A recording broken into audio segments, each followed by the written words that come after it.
নিজের কাছে রেখে দিবে এবং 1 বছর পর্যন্ত এই টাকাটার প্রচার করতে হবে যে ভাই আমি কিছু টাকা পেয়েছি, কত টাকা পেয়েছি এটা বলা যাবে না এরকম।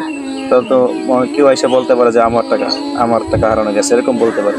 তাহলে কিছু টাকা পরে পেয়েছি রাস্তায়, এখন টাকাটা যার হয় আমার থেকে নিয়ে নেবেন, এভাবে দীর্ঘ 1 বছর প্রচার করতে হবে।